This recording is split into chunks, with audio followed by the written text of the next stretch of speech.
Kembali lagi masalah harga, pandangan di tahun 2020 yang harganya tinggi, tahun 2021 harganya mulai menurun karena ekspornya itu tidak bisa langsung. Dan tahun 2021 ini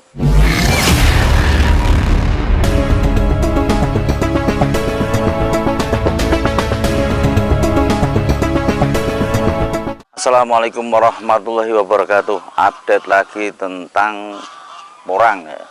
Terutama ini berkenaan dengan masa depan porang, karena di luar sana berita-berita itu sangat banyak sekali, yakni masalah porang.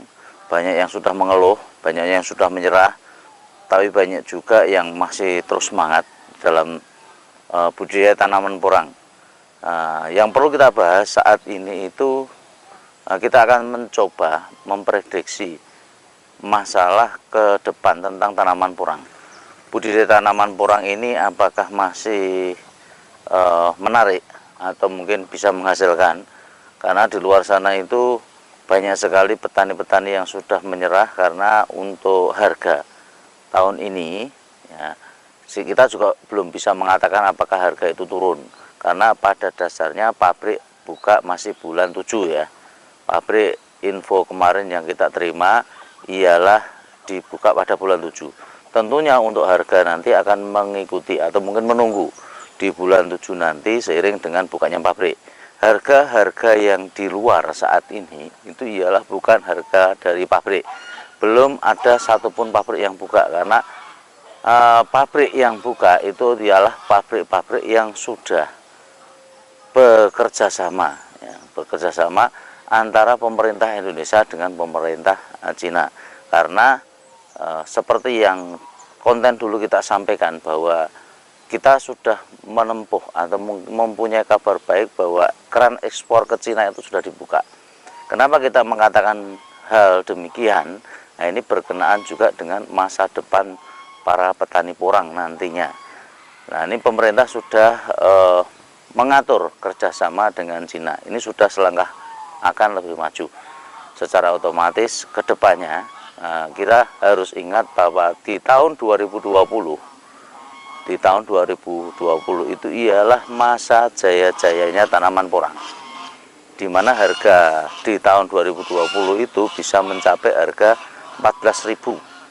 Nah, karena adanya beberapa oknum yang kurang bertanggung jawab sehingga mengekspor chip itu dalam keadaan yang kurang baik, dalam artian bisa berjamur, bisa busuk, bisa ada belatungnya dan sebagainya, dengan pengemasan yang asal-asal. Karena ya saat itu memang untuk porang itu sangat luar biasa, sehingga diekspor sampai dengan negeri tetangga sana, barangnya itu kondisinya sudah jelek sehingga dibalikin. Itu menutup peluang kerjasama antara petani yang ada di Indonesia dengan negara tujuan ekspor. Nah, di tahun 2021 kemarin ekspor itu masih tetap dilakukan kepada negara tersebut, cuman menggunakan tangan dari tetangga lain, yakni di ekspor dulu ke Vietnam ataupun ke Thailand, baru akan masuk ke negeri Cina. Nah, ini otomatis akan memangkas keuntungan dari petani yang dulunya harganya bisa 14.000 sampai dengan tahun 2021 kemarin. Akhirnya pembukaan pabrik itu di harga 9.000 sampai 5.900 terakhir. Nah, di tingkat pengepul mungkin ya 8.500 sampai dengan 5.000 rupiah. Nah, ini terjadi pada tahun kemarin. Nah, tahun ini antara pemerintah Indonesia dengan pemerintah Cina ini sudah terjadi kerjasama kembali ya, seiring ikut campur tangannya pemerintah, sehingga kerjasama itu bisa dilanjutkan lagi dengan persyaratan-persyaratan tertentu yang mungkin agak susah, sehingga petani saat ini itu banyak mengeluh dengan adanya registrasi lahan dan sebagainya. Nah, kerjasama pemerintah Indonesia atau mungkin diwakili, ini bahasanya mungkin agak tinggi, saya sendiri juga belum mengerti. Nah, ini ada judul yang di sini, silahkan nanti disimak. Terus yang diwakili dengan kata MOA. Nah, ini pemerintah dari Indonesia. Ya. Terus yang kedua, pemerintah negeri Tiongkok. Ya, ini diwakili dengan kata GACC. Berarti GACC itu ialah wakil dari pemerintah Cina yang mengurusi masalah impor barang. Mungkin ini di situ, atau mungkin bea cukainya Cina itu disebut GACC. Makanya kita disuruh registrasi lahan supaya nanti mendapatkan nomor GACC. Itu yang diharapkan ya, diharapkan dari kedepannya nanti. Untuk kerjasama antara pemerintah Indonesia dengan pemerintah Cina itu wujudnya seperti ini. Silahkan disimak. Ini yang wujud dari kutipan bahasa Inggris ya. Untuk bahasa Indonesianya seperti ini.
silahkan disimak.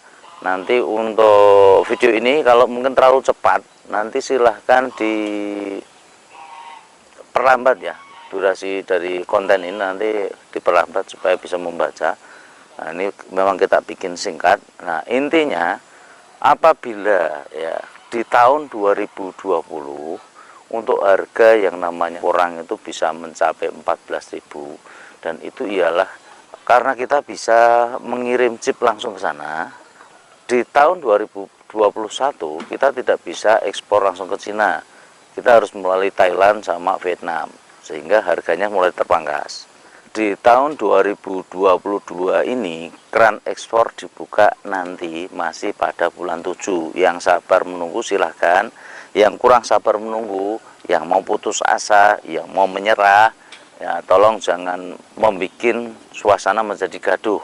Ya silahkan dinikmati pribadi aja, kegundahan, kegelisahan dan sebagainya.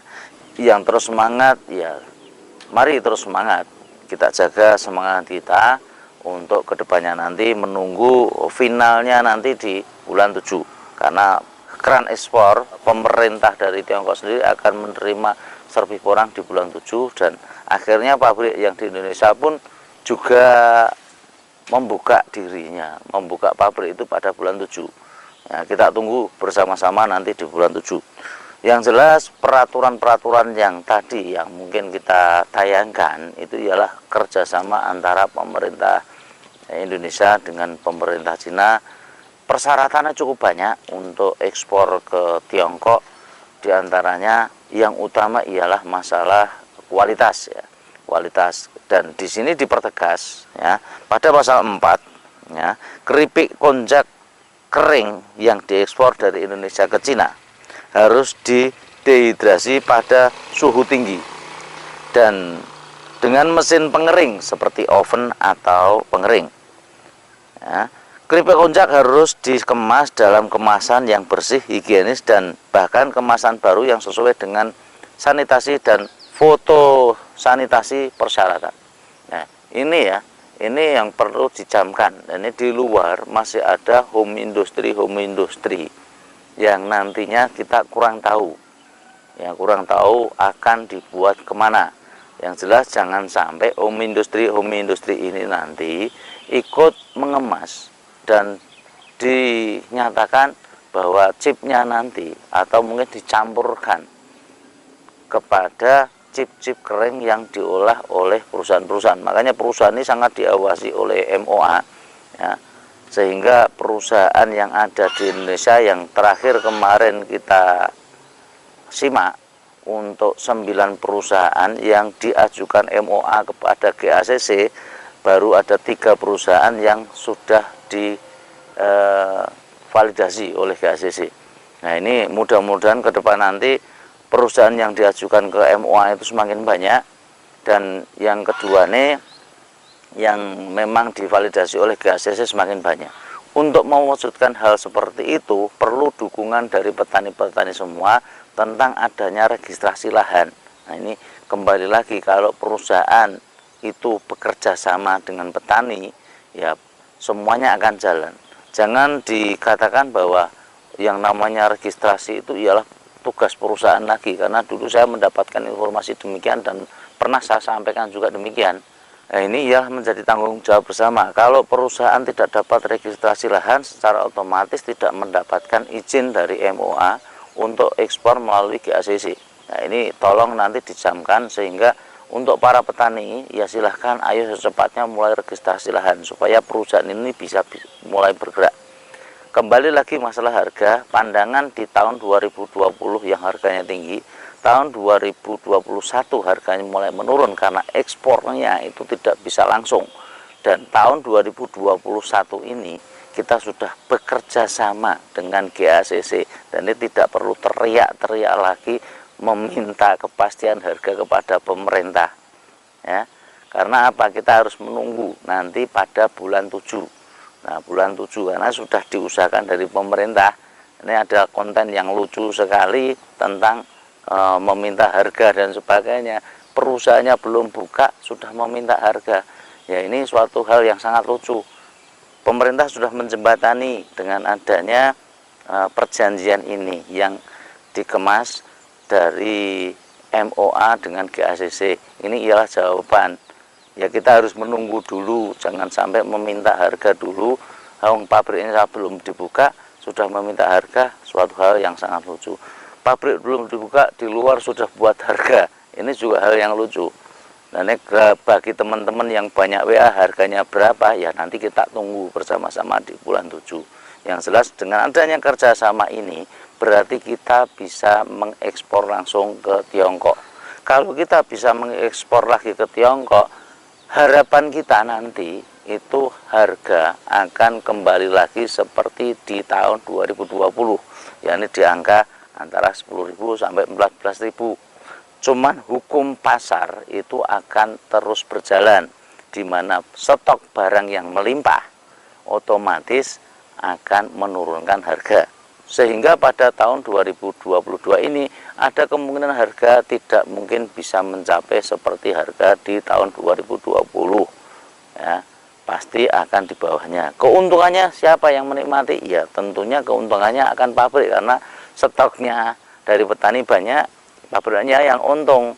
Kenapa kita harus percaya bahwa harga porang, umbi porang itu harusnya bisa tinggi? Karena kita melihat kurs rupiah di angka 14.000. Sehingga apa? Ya, kalau seandainya orang-orang luar negeri yang menggunakan mata uang dolar belanja chip ini cuma $1. 1 kilonya 14.000, berarti 1 kilonya itu cuma $1. Duit $1 di luar negeri itu sudah tidak seperti rupiah yang di Indonesia. Nah ini kalau misalnya kita itu dibikin nanti untuk 2 kilo misalkan dengan masih harga $1, itu pun masih sangat kecil bagi luar negeri. Dan ini jangan membuat sesuatu yang menjadi gaduh, harga porang sudah tidak laku, barangnya sudah tidak laku, yang pabriknya belum buka sudah bilang tidak laku. Ya memang tidak laku kalau pabriknya tidak buka. Ini yang menjadi kendala banyak petani. Semoga dengan penjelasan ini itu bisa membuat kita lebih terbuka, ya. Pandangan kita ke pertanian ini akan lebih terbuka, terutama kepada petani porang. Dan masa depan umbi porang, mungkin jawaban saya akan seperti itu. Mungkin itu dulu yang bisa kita sampaikan. Terima kasih, jangan lupa ikuti terus supaya kita bisa mendapatkan update tentang porang ini, baik harga atau apapun. Nah, mungkin banyak salah kata yang sering terucap dan tanpa kita sadari, kita cuma bisa minta maaf yang sebesar-besarnya. Billahi taufiq wal hidayah. Assalamualaikum warahmatullahi wabarakatuh.